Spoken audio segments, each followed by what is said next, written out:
Charles here. Welcome back to Backroads Living.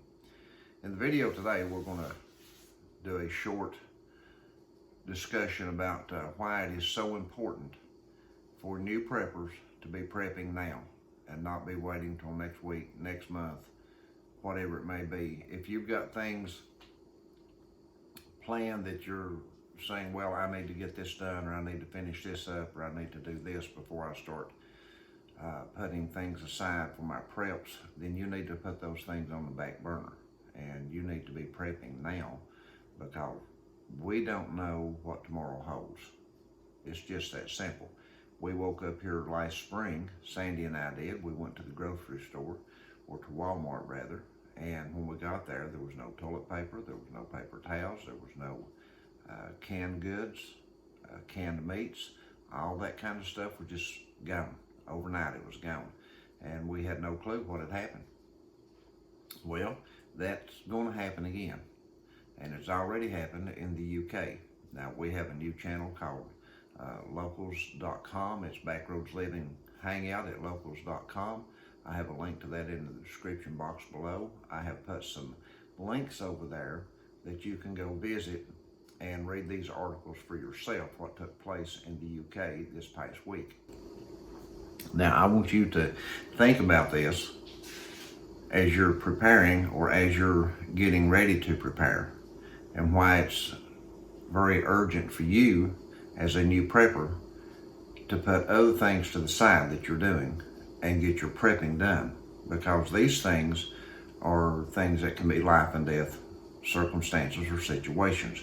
I know a lot of people think the government is always going to take care of them, and the government's going to come through, and there's people thinks that Trump's coming back and that he's going to save the world, and there's people thinking that a lot of things are going to take place.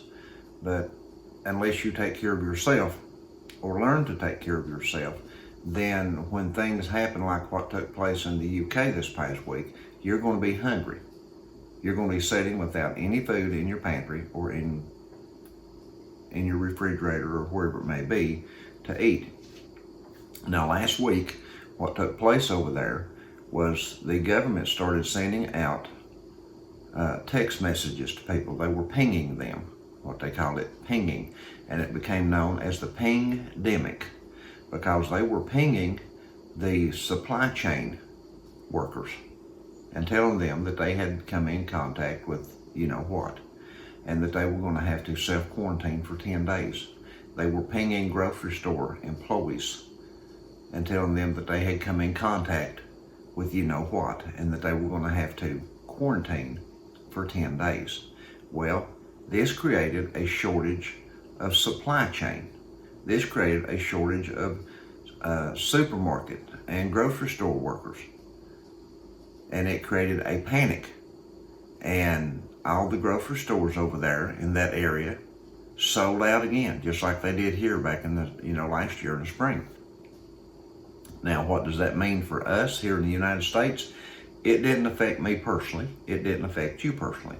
It affected those people immensely. What about the people that didn't have any food put back? What about the people that wasn't preparing for these things to happen? Well, they had to go on rations, or they had to skimp to get by on what they had. Now again, most people here in the United States, from the surveys that are done, don't have more than a week's worth of food put back in their pantries. That's the majority of people in the United States, because most people eat at fast food restaurants. They eat their breakfast on the way to work. They go out at lunch from work to the fast food. They stop at the fast food restaurants on the way home, and they pick up dinner for their families. And they have no need for a big pantry.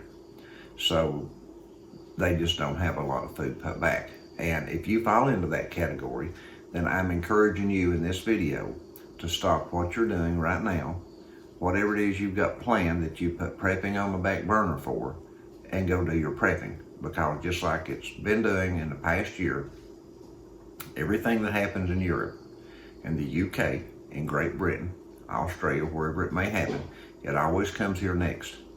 Now, I'm not saying that this is going to happen next week or next month. I don't have a crystal ball. I'm not a prophet. I don't know those things.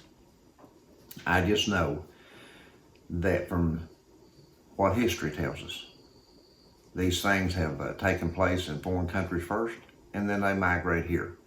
So if you are new to prepping and you're dragging your feet, quit dragging your feet. If we have a supply chain shortage like that here in the United States, can you imagine if the government started texting all the supply chain workers, the truck drivers, the people who run the trains, the pilots, all these people, if they started texting them and said, you're going to have to quarantine for 10 days because you've come in contact with this. And they started texting all the supermarket and grocery store employees and said, you're going to have to quarantine for 10 days because you've come in contact with this. And all these people within the same framework of time, within, say, just a few days, if all these people went into quarantine at once, then what does that do to the supply chain?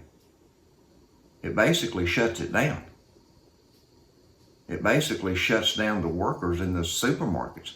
In Europe and Great Britain, there were some of the places that said that if they weren't able to get workers because of this pandemic, they were going to have to shut their doors because they didn't have enough employees to run the stores. So if something like that happened here, we don't actually have to have a food shortage because of weather-related things. We don't have to have a food shortage because of crop failures. All we have to have is a supply chain that's broken down, that we don't have enough employees to run the supply chain or enough employees to run the supermarkets or grocery stores. That's all it'd take. And, you know, I was sitting wondering as they were pinging these people and telling them that they'd come in contact and that they were going to have to self-quarantine. I kept asking myself, how does the government know who's come in contact with who and at what time? How would they possibly know these things? How could they possibly know when I've been in contact with somebody or not? It's just, there's a lot to think about, guys. I'm telling you, there's things coming down the road that we need to be prepared for. And we need to have our pantries full. We need to have our houses in order, both spiritually and physically. If you don't know Jesus Christ, I would suggest that you seek Him while you still can. If you don't have your pantries filled up, I would suggest you start right now, yesterday, doing that. So, listen, there's things coming that we can't stop, that we can't prevent, and we just need to be ready for them. And I pray that you work diligently toward being ready for that. So as a new prepper, put this other stuff to the side and get after your prepping. So God bless you guys. Don't forget to hop over to Locals. Check out our channel over there. Don't forget to like this video. Subscribe to our channel if you haven't already, because we're going to continue to follow these things and continue to talk about these kind of things. And we just hope that everybody's ready. We hope that everybody gets ready. So God bless you all, and we'll see you in the next video.